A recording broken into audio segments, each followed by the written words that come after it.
relato de terror. La niña del portón azul. El portón azul estaba en la vieja hacienda de los Salas, abandonada desde hace más de 30 años. Era un portón grande de hierro, cuya pintura azul se había agrietado y comenzaba a caerse en pedazos. Detrás de él, un jardín marchito y una casa en ruinas guardaban aquella tragedia olvidada. Hace muchos años una niña llamada Mariel vivía en esa casa con su padre. Era una niña alegre de ojos grandes y curiosos, que pasaba las tardes jugando en el jardín.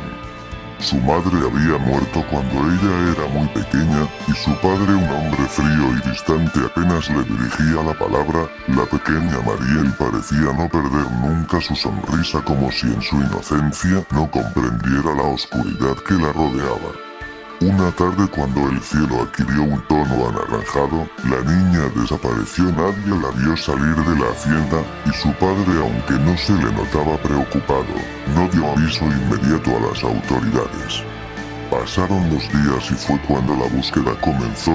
La policía y los vecinos recorrieron todo el pueblo, pero de Mariel no había rastro. El padre se encerró en la casa, dejando que el tiempo y la suciedad la consumieran, y pronto se marchó y la hacienda fue abandonada. Y de Mariel, todos comenzaron a olvidarse con los años, hasta que solo quedó el rumor de una niña perdida, un portón azul y una casa que nadie deseaba visitar. Efraín, un jovencito, quiso filmar lo que sucedía en el lugar para demostrar que solo era un mito. Llegó a la vieja hacienda a la medianoche. Al llegar al portón, de inmediato se dio cuenta de que, aunque estaba oxidado, seguía cerrado con un candado viejo. Efraín se acercó más. No había nada inusual, ningún movimiento, solo el rechinido de las hojas con el viento. Sin embargo, justo cuando se disponía a marchar, se escuchó una risa que venía desde dentro. La cámara tembló entre sus dedos. Decidido a no ser burlado, empujó el portón. Para su sorpresa, el candado cayó al suelo con un leve chasquido, como si nunca hubiera estado bien cerrado. El mismo se abrió lentamente, revelando el jardín muerto de la hacienda. Al mirar a su alrededor, vio algo que le heló la sangre. En una esquina del jardín, justo al lado de un columpio viejo y roto, estaba una figura pequeña. Era una niña de espaldas, con un vestido blanco manchado de tierra. Efraín, aterrorizado, llamó a la niña. «¿Mariel?», preguntó con voz temblorosa. La figura se giró lentamente y lo que vio lo hizo gritar de horror. El rostro de la niña estaba pálido, sus ojos vacíos, y una sonrisa antinatural cruzaba su cara. Efraín retrocedió, y la niña, o lo que quedaba de ella, avanzó lentamente hacia él, el crujido de las hojas secas bajo sus pies siendo el único sonido en la noche. «¿Qué quieres?», preguntó con mucho temor el joven. Mariel le contestó: «Quiero que sepas quién me mató». Efraín tragó saliva, sin saber qué responder. «¿Quién lo hizo?», preguntó, intentando controlar el temblor en sus manos. La pequeña se detuvo a pocos metros de él, su sonrisa desvanecía. «Fue él», dijo. «Mi propio padre, él me quitó la vida». El chico sintió un escalofrío recorrer su columna. «¿Por qué?», preguntó, incapaz de comprender el horror de lo que oía. Él no podía soportar la culpa, continuó diciendo Mariel, sus ojos ahora llenos de una tristeza infinita. La culpa de lo que le pasó a Maná. Pensaba que yo era la razón de su dolor. Pero nunca fue así. El viento a su alrededor era más denso, como si la misma casa se estuviera inclinando hacia ellos, escuchando cada palabra. Mi padre me llevó al jardín una tarde, su voz temblando ligeramente. Me dijo que íbamos a jugar. Yo confiaba en él. Pero entonces, lo vi en sus ojos el odio, el resentimiento. Me quitó la vida lanzándome a un pozo que él selló para siempre. Efraín se quedó procesando las palabras de Mariel.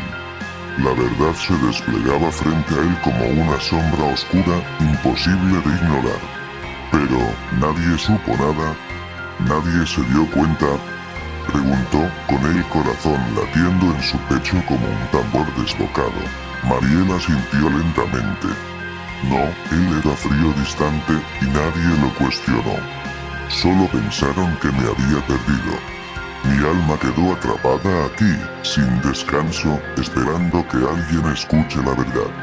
Él sintió como si la misma tierra que rodeaba la vieja hacienda estuviera impregnada de sufrimiento.